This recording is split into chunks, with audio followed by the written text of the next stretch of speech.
superhero fatigue has long been in question, but I would argue that I don't feel it with Invincible. Part 1 of Season 2 continues to impress with its evolving style, nuanced characters, and captivating storytelling. Still reeling from Nolan's betrayal in Season 1, Mark struggles to rebuild his life as he faces a host of new threats, all while battling his greatest fear, that he might become his father without even knowing it. Auteur filmmakers have long criticized the dullness of mass-market superhero fare for trading authenticity and storytelling for a cheap laugh. Certainly, the most recent exhibition trends for DC and Marvel Studios have given an inch or two of credibility to their arguments, though that interpretation seems to be widely overblown for the genre as a whole, namely because of the wide embrace of comic properties among the television medium. While not a recent trend, television has increasingly become a more palatable and frankly entertaining central hub for comic book fans. Prime Video consistently reminds audiences why these shows and the heroes within are uniquely enchanting. Between all the multiverses, ruthless to say the least villains, and a fair share of lovable anti-heroes, they've enriched their comic benchmarks with thematic integrity and a growing library of rather soulless adaptations. With an impressive catalog of super shows like The Boys, Invincible, and now Gen V, Amazon has selectively carved out a piece of the puzzle that other studios haven't quite mastered: the art of long-form, meaningful storytelling in an authentically genre-focused playground. But the best part? Showrunners and creative teams behind these episodic narratives know how to take damning risks and have a blast while doing it.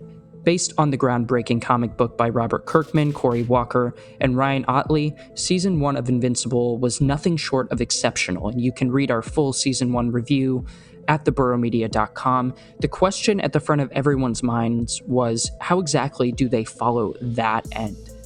Because the heights of the finale, being at once emotionally devastating and physically exuberant, were shockingly exceptional. The entire season culminated with a dazzling shock and awe realization that you may never truly know anybody, not even your own parents.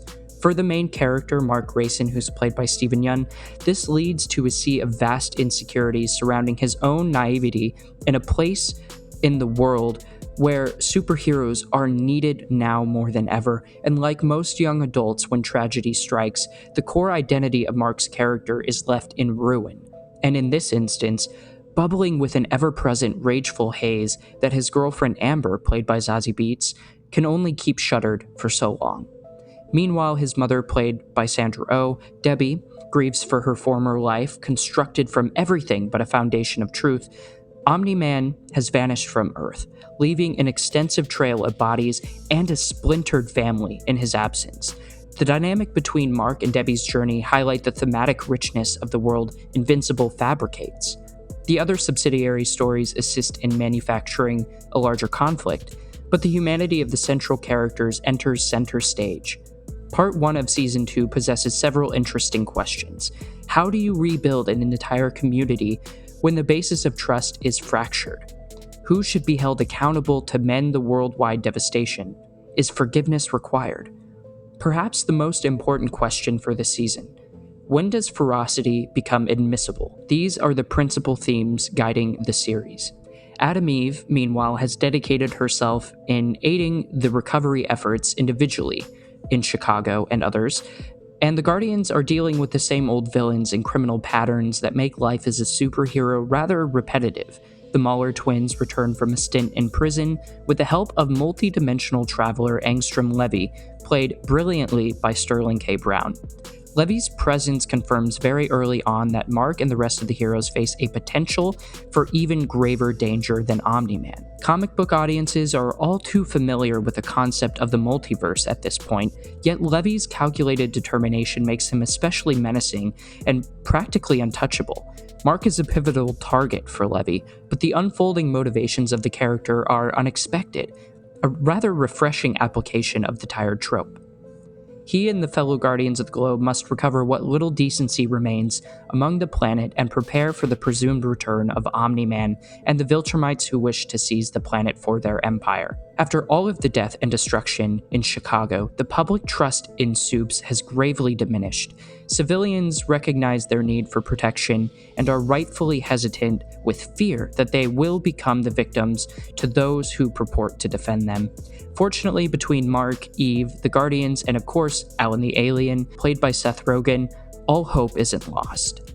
Still, under that thinly veiled surface of protection, Levy and Omni-Man's shadow linger over Earth, and it's only going to get worse by the looks of things. If you were a fan of Season 1, the latest addition in Mark's story is sure to quench your thirst for more. While not entirely distinct, Season 2 is a more refined version of the show, both in animation and thematic content. Still, Invincible remains a great palate cleanser for those who are weary of the latest string of superhero films that have graced the big screen. Between rebuilding the Guardians team, Debbie's journey through great sorrow and mourning, and Mark's tightrope walk between unmitigated anger and compassion, there's no shortage of captivating stories. Don't worry though, the blue-tinged comedy pierces through the chaos yet. The first half of Invincible Season 2 will release on Prime Video starting on November 3rd, with new episodes airing weekly. The second half, as mentioned before, will release at some point in 2024.